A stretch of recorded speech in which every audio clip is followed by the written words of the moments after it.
Right now, the case between the Republic versus Eduahen egusu a ekoso nanso so no wahwe a update enche da mba ni nyina no say case no aye bibia ho ase eko ase enko na the latest update a ifimu eba ne say nei no attorney general witnesses a osenkomu ebepiemu court no mutimi witness e de ma aban no omantumi ama na uhwe se de niama esiko ni ntwintwane mu a ekoso the late artist na bibia di adanse se aban no enhye da ni nyina so papa bi a ode etata Eduahen na ene lawyer Paul Adomochire edi nchemu bebre di aba fa sansem a ekoso no ho na mfe nso so ohwe deputy attorney general said ye wafa kwan bi so ene or abuse the use of the military na baakofo nam na ohwe military for be se nan enum na omo ne ho ban ni ade a erezi eyebrows bebre say dia na ekoso adan ono nkwa document ben kwa na kura na onam a wose soldiers be say 9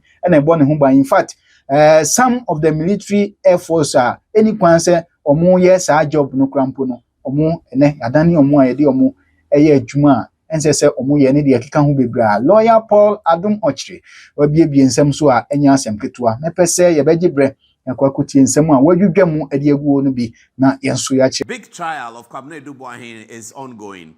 Now, things are looking a certain way for some people. Okay, so the Kwabena Eduahen trial began with an arrest of, wait, I'll come to that. With an arrest, a wanton, brutal, contrary to human rights arrest of Kwabena Eduahen. They bundled him at the airport as if he's going to run away somewhere.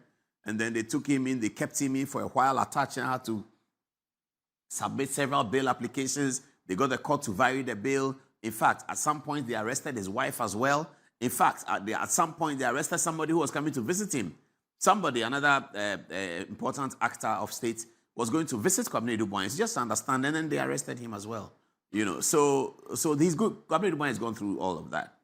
And then the case starts. The case starts, and the case is that Kwabena Eduahen had taken $7 million of state money in a state account, transferred it to a private account which he controls, and the intention of transferring that money was so that Kwabena Eduahen will go and use the money to buy houses and homes in Accra and Konongo and all kinds of places. That's what we were told. So then the case starts. Kwabena Eduahen's defense has always been that, wait a minute, the equipment that you are talking about, it was bought, it's there, it's being used, it's currently being used. And that's why we have been able to extend our antenna to these days, occasioning many arrests. You see the police arrest people all the time because the equipment is supposed to sort of trail you with your mobile phone digits and your mobile phone IT connections. So where your mobile phone is, that's where you are. So right now I'm standing here, this is my mobile phone. That equipment knows that Paul Adomochire is at North Ridge. If I move from here and I go to +233 to listen to music, they know that Paul Adomochire is at +233. If I move to Medina, they can tell that Paul Adomochire is in Medina. That's the equipment that Kwabena Eduahen purchased. It was an equipment that he had, as an intelligence official, had recommended to the government that, look, we need this if we have to curb crime. Because in those days, the Stakrade girls issue, all of those things, what led to the thinking that we needed the equipment. So he got the equipment. Now, the people who manufactured and sold the equipment, a letter was written to them by Atacha, the lawyer. And they responded and said, yes, we did. We sold the equipment. The equipment is there. Since the government started, at least one minister and the president have had occasion to refer to the use of that equipment in their speeches. In their formal speeches, at least one minister and the president have all referred to it. So the trial is on. They are trying Kwabena Eduahen for an equipment that they said he didn't buy, and instead he used the money to buy cars and all of that. As part of this trial, you know that even Shatawale has been involved. You heard Shatawale complaining that I don't know Eduahen. Eduahen didn't give me the car. You people call me and say I should say that Eduahen gave me the car. You heard Shatawale say those things. So that has been another angle of the Eduahen story. Goes to Shatawale's house, sees his Lamborghini, say that the Lamborghini is for Eduahen. Shatta says Lamborghini is not for Eduahen. It is for me. What's the problem? Anyway, we have also gone through that epoch. That also has been crossed. And then we also heard some of the people who were in the defense with the Eduahen, that is some of the staff of the National Signals Bureau that were also arrested and arraigned before the court. One day we woke up, one of them said that, I don't want to be with the Eduahen anymore, I want to be with the prosecution, etc., etc. We heard all that. Okay. So how is the case going on? Then this lady who is for the prosecution, who used to be the Eduahen, comes into the dock. She brings a statement. The statement is tendered by the prosecution that this is her statement. In cross-examination, Atachia observes that the date of the statement suggests that the statement was written after the trial had begun. Normally, witness statements are taken during the investigation, and that's what they bring to the trial. But Atta observed that on this one, the date for the trial seemed like, the date of the document seemed like it was done after the trial had started. So he then queried and quizzed the lady that, apart from this statement, did you have any other statement? She said, yes, I did. 2 more. Okay, Atta said, okay, then the prosecution should bring that. Atta is relying on a Supreme Court decision involving the case of the Attorney General in Bafo-Boni, where the court held that the accused person should be given all the opportunity to defend himself, including documents that the accused person wants to bring. There should not be a question of whether the document is relevant or not. That decision will be taken at the end of the trial, but that accused person must be allowed to bring the document. So Atta invoked that one, and the High Court said, yes, the accused person, bring the document. And then comes Sremsai, his boss is Dominic Ayine. Sremsai goes to Supreme Court to say that they don't want that. They want the Supreme Court to vary its earlier decision, where they said that the accused person should be allowed to have all the documents that he needs. The question of relevance should not be raised at the time when the accused person says, I think I need this document. The question of relevance will be determined depending on the weight that the court will put on the document, one way or the other. So let the documents come and let the court make a determination on it. Let's not the court say that I say I want birth certificate, and they tell me that birth certificate is not relevant for your defense, so you can't have it. No, the Supreme Court has ruled expressly that no. If an accused person says, I need passport, give it to him. I need birth certificate, give it to him. I need daily graphic of 16th November, give it to him. Don't say what is it relevant or not. No, he has to defend himself. And you have to establish your case beyond reasonable doubt. He has to defend himself because it's a criminal trial. Now, Sremsai goes to Supreme Court and tells the Supreme Court that, can you change that decision? Because here we are, we don't want this Eduahen guy to have the documents, any document at all. We want him to satisfy the test of relevance. And Atacha says that, but the test of relevance has been excluded by the Supreme Court at this stage. It has been excluded by a clear Supreme Court decision. He says no, even though that Supreme Court decision was in the favor of the NDC as at the time it was procured or as at the time that it was given, Sremsai goes to Supreme Court and says, no, Supreme Court, change it. The Supreme Court respond very loudly by a 6-1 decision. They tell Justice Sremsai that will never change it. The accused person is a Ghanaian. Every accused person is Ghanaian. He must have the right to bring the documents that he wants to bring. You can argue that is not relevant. The judge can make that decision, but you can't say that he says, I want daily graphic of 16th March, and then you say it's not relevant, so you can't have it. No, the Supreme Court has been clear on that. 6-1 decision. So that was the last time they went to court. So today, court came. Yesterday, court came. So the lady has to be, the cross-examination has to continue. This is the lady who used to be with Eduahen and says that I've now left Eduahen. Okay. This one left much earlier. The other one is yet to come. So yesterday, she has done day 1 of cross-examination. Now let's go to the flyer. What happened yesterday? High Court has adjourned the case of Republic versus Eduahen and others because the AG's second witness failed to show up in court. This is the Attorney General who is conducting oral, who is in a hurry to demonstrate that the things that they said at oral was correct. And they are now not coming to court so that the case has to be adjourned to another time. They are not coming to court. Their witnesses are not showing up in court. And we all have to come to court to learn that the witness didn't show up. If witnesses do not show up, don't they tell their lawyers that they won't show up? So viewers, that's the first red flag you have to observe. If witness doesn't want to show up, they tell their lawyers, I won't show up. The lawyers will communicate it. That witness is not available. Can we take another witness, or can we do something else, or can we adjourn? But this one, we all come to court. Court rise, witness is not available. That one, there's a story behind it that we have to find. So this is where the matter is. And I'm telling you, viewers, that this thing is going like that. One leg is blowing the wind, the other one is blowing the wind, the other one is blowing the wind. You see, there was a funeral in Koforidua. I saw the videos. I'm not sure what funeral it was. There was this funeral in Koforidua. Is it Koforidua or Asamankese or something like that? The videos were on social media, red and black tent. And some wind, rain-type wind, had blown the tent away. It had raised the thing and blown the mourners were running helter-skelter. I think it was a stadium It looks like some important person, but I just saw the video. I don't know who it is. The thing had blown the video. The video had blown the red and black thing. I saw some Ghana flag there, so I think it's some important person, but I'm not sure. I don't know why it's Kofoide or Masamankese, some place like that. They just raised the thing. The funeral, they were funeral, and then some wind raised the thing through the cars away. That's the way sometimes some of these cases can become. You see, the case is going on, but you can see that the thing is a problem. Give us 10 days. We will come back and give you a full, correct update of the case, and you will see that some people's innocence are coming, and you will see that some people's guilt is also coming. So don't worry, we'll get there. We'll get there.